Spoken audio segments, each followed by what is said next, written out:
नमस्कार मित्रांनो, स्वागत आहे आपले अर्थसिद्धी या यूट्यूब चॅनलमध्ये, जिथे आपण या अगोदरच्या व्हिडिओमध्ये सुद्धा टोकन मशीन कशी लावायची किंवा त्याची व्यवस्था कशी करायची याबद्दल सांगण्यासाठी आपण व्हिडिओ सांगितलं होतं. तर आज आपण मुख्यतः ही जी मशीन आहे ती असेंबल करणार आहोत. त्यासाठीच ही मशीन विकत घेऊन आलो आहे. त्यासाठी ही जी कंपनी आहे ही नेपच्यून कंपनी आहे, जिचं आपण प्रॉडक्ट विकत घेतलेलं आहे. आता यामध्ये कुठले कुठले प्रॉडक्ट्स येतात ते बघूया. हा सगळ्यात पहिला चाक, त्याच्यानंतर हा मोटर ज्यामधनं बियाणे पडणार आहे तो चाक, त्यानंतर हँडल हे ॲडिशन, त्याच्यानंतर हे आले स्पेसर. आता हे स्पेसर 3 ते 4 प्रकाराचे स्पेसर आहे. हे सगळे स्पेसर इथे तुमच्या समोर ठेवतो आहे. त्याचा काय उपयोग आहे, कसा आहे ते सर्वस्व सांगणार आहे. असे 4 प्रकारचे हे सगळे स्पेसर आहे. आणि त्यानंतर हे हँडल आणि सोबत हे हँडल आणि याच्यासोबत ही एल की येते आणि सोबत काही नट. आणि हा एक लॉकसाठी वापरण्यात येतो. कशासाठी वापरला जातो, कशा प्रकारे वापरला जाते ते पूर्णपणे आपण बघूया. त्यानंतर याच्यासोबत येते मॅन्युअल. हे अशा प्रकारचे मॅन्युअल आहे. या मॅन्युअलमध्ये नेमके काय आहे, कशा प्रकारे जॉईन करावं लागते हे सगळं सांगितलेलं आहे. तुम्ही स्वतः सुद्धा ते बघू शकता. तर आपण आपण साहित्य सगळे जोडण्यास सुरुवात करूया. हे स्पेसर आहे ज्यामध्ये नंबर लिहिलेले आहे 7. बघूया आता नेमके काय काय आहे यात. तर यावर लिहिलेलं आहे 7. म्हणजे जर तुम्ही हा स्पेसर लावला तर यामध्ये जे दाते आहेत ते 7 दाते लागतील.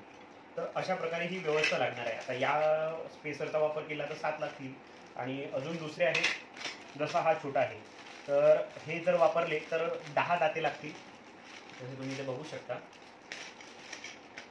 हा आहे, इथे दाते 10 दिलेले आहेत. त्यानंतर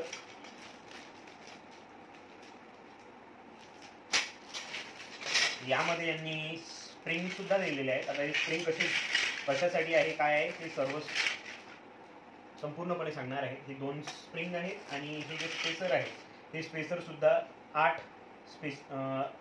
दाते लावण्यासाठीचे दिलेले आहे. तर अशाच प्रकारे हा सुद्धा एक. हे जे 2 हँडल आहेत हे तुम्हाला जसे दिसत आहेत इथे छिद्र आहेत. हे 2 छिद्र एकमेकांना भिडले पाहिजे अशा प्रकारे जॉईन करायचं आहे. या साईडला सुद्धा आणि त्या साईडला सुद्धा ते या प्रकारे जॉईन करायचे आहे.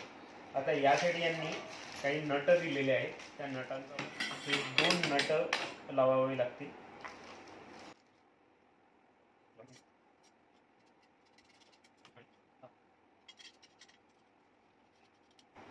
अशा प्रकारे हे जॉईंट कंप्लीट करून घ्यायचं आहे. आता हा जॉईंट नेमकं कुठे लावायचा आहे, तर ही आपली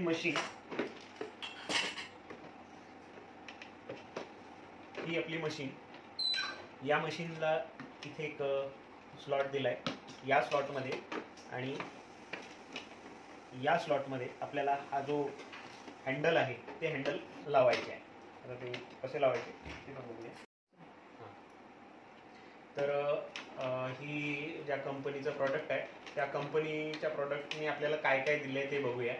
तर या लॉटमध्ये बियाणे टाकावे लागतात आणि याच्यासोबत हे स्लॉट्स दिलेले आहेत. 1 2 3 4 5 6 7 आणि एक यालाच इथे लागलेलं आहे. ते तुम्ही बघू शकता. आता ते कसं लावायचं ते सुद्धा सांगणार आहे. तर इथे बियाणे टाकावे लागतात. आता हे बियाणे कसे यामध्ये काम करणार आहे ते समजून सांगतो. हे वर्क कसं करते ते सुद्धा समजून सांगतो. हा जो लॉक आहे हा लॉक याच्या आतमध्ये लागणार आहे. अशा प्रकारे हा लॉक लागेल आणि जे बियाणे आहे ते या 2 लॉटमध्ये येऊन पडेल.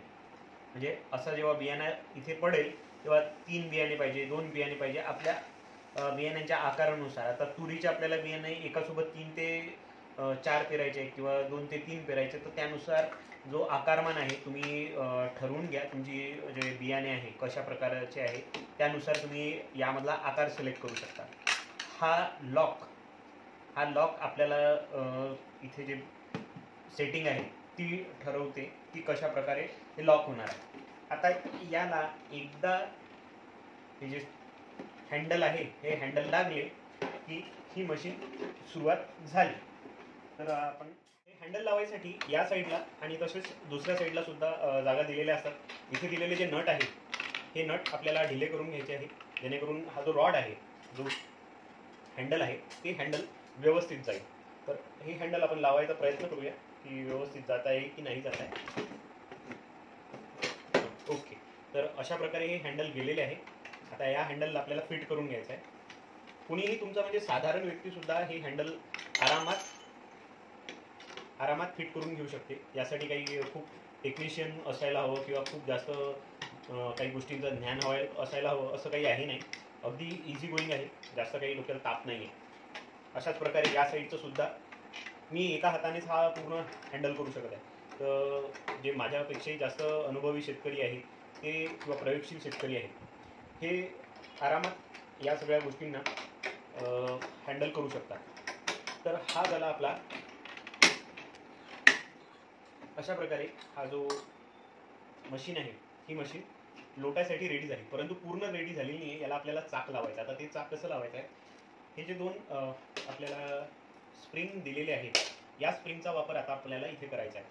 हा नॉब आणि आता हा नेमका लावायचा आहे कुठे आहे, तर हा जो चाक आहे या चाकाला आपल्याला इथे लावून द्यायचा आहे.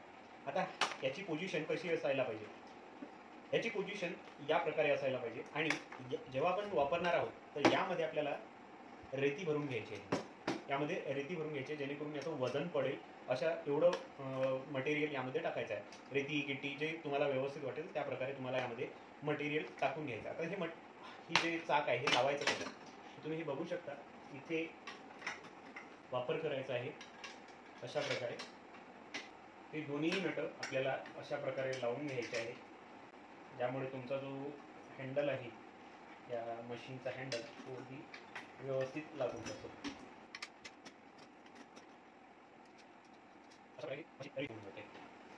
तर जसं तुम्ही इथे बघू शकता हा सरळ जात आहे. याला थांबवण्यासाठी आपल्याला हे स्प्रिंग आहे हे स्प्रिंग इथे लावायचे आहे. आता ते तुम्हाला कुठल्या पोझिशनवर लावायचे आहे ते तुम्ही डिसाईड करा.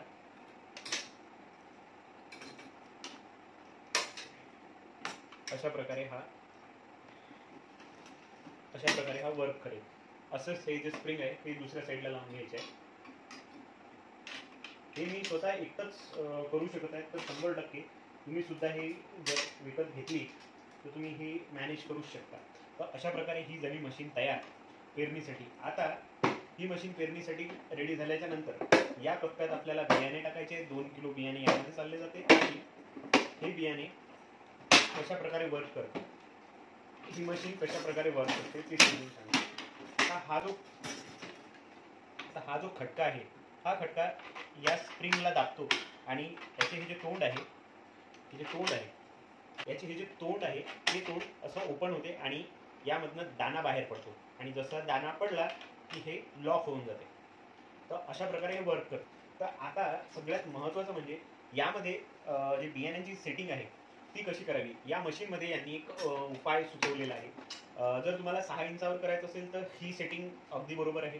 जर याला 1 फुटावर न्यायचं आहे तर काय करायचं, इथे तुम्ही पाहू शकता. इथे यांनी ही एक लॉट दिलेला आहे. इथे एक नट दिसत असेल तुम्हाला. हा नट आपल्याला आणि याच्यात 2 बुश आहेत.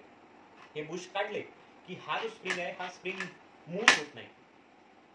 हा स्प्रिंग मूव्ह होणार नाही म्हणजे हे ओपन होणार नाही. ओपन नाही झाला म्हणजे यामधनं दाना पडणार नाही आणि मग काय होईल, हा आणि हे दोनच जे दाते आहेत ते वर्क करतील. हा करणार नाही, याच्या नंतरचा हा करणार नाही. करायची आहे ती म्हणजे आपल्या येथील बियाण्यांची जे प्रमाण आहे ते आपल्याला सेट करायचं आहे. आता ते सेट करत असताना नेमकं ही सेटिंग कशी करावी, जसं तुम्ही इथे पाहू शकता. हा सीडर सेक्शन आहे. या सीडर सेक्शनला आपल्याला जर पाहायचं असेल तर हा जो इथे नॉब आहे हा नॉब प्रेस करायचा आणि उलट्या दिशेने ओपन करून घ्यायचा. आता हा इथे यांनी दिलेला जो सेक्शन आहे तो आपल्याला अगदी व्यवस्थित इथपर्यंत पाहायचा आहे. आता इथे सुद्धा पुन्हा त्यांनी की दिली आहे, जसं इथे दिलेलं होतं.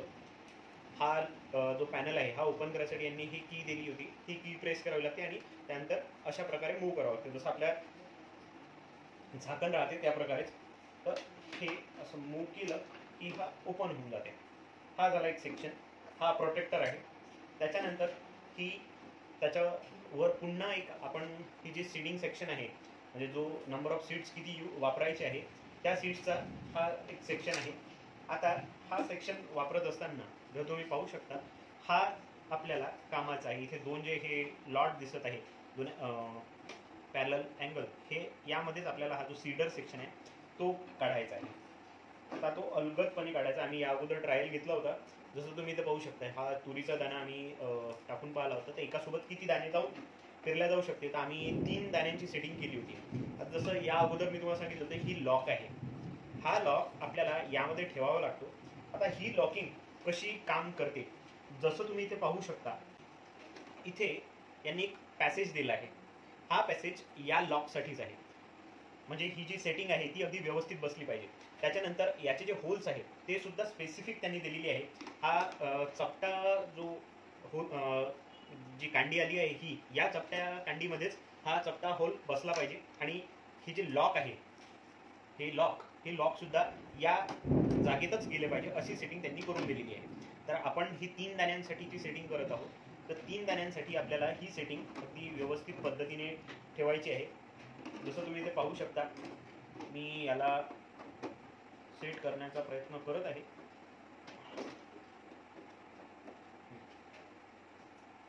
अगोदर लॉकला सेट करा, म्हणजे जेणेकरून तुमचा जो पॅसेज आहे तो अवेलेबल होऊन जाते. आणि त्याच्यानंतर हा अगदी सहजपणे आतमध्ये चालला जातो, जसं तुम्ही इथे पाहू शकता. अशा प्रकारे तो आतमध्ये गेला. त्यावर हा लॉक द्यायचा आहे. लॉक सुद्धा सारख्याच पद्धतीने आतमध्ये टाकायचा आहे. जो चपटा अँगल आहे त्यामध्ये गेला पाहिजे. आणि त्याच्यावर हे प्रोटेक्टर द्यायचं आहे. आता ते सुद्धा सारख्याच पद्धतीने अशा पद्धतीने हे लॉक होऊन जाते. याच्यावर राहतो हा ब्रश डिसाईड करतो की कशा प्रकारे दाणे त्या या होल्समध्ये बसले पाहिजे. 3 दाणे बसले पाहिजे, 4 व्यवस्थित पद्धतीने 3-4 बसले पाहिजे, ही काळजी हा ब्रश घेतो. या ब्रशमध्ये कुठल्याच प्रकारची डस्ट जाता कामा नये.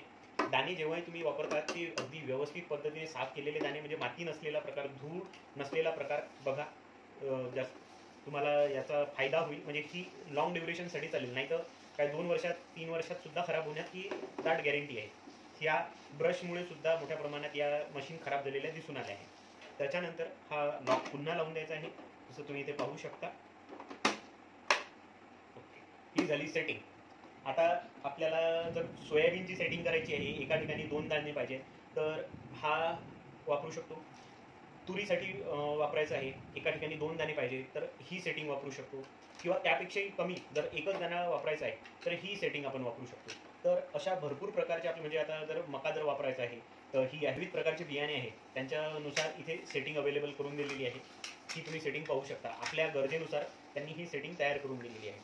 ही सेटिंग वापरली की आपला जशी पेरणी करायची आहे, जेवढ्या अंतरावर पेरणी करायची आहे, जसा हा तोंड बंद करायचा आहे, हा चालू ठेवायचा आणि हा चालू ठेवायचा, म्हणजे 1 फुटाचं अंतर जर ठेवायचं असेल तर जशा प्रकारे मी तुम्हाला याची सेटिंग सांगितली की हा जेव्हा आपण लॉक ओपन करू, हा लॉक ओपन केल्याच्या नंतर जसं तुम्ही इथे पाहू शकता, हा लॉक ओपन करायचा. हा लॉक ओपन झाल्याच्या नंतर यामध्ये जे आतमध्ये नट दिसत आहे, या नटाच्या खाली 2 बुश आहेत, ते बुश काढायचे आणि नट पुन्हा फिट करून द्यायचा. तो फिट झाला की हा जो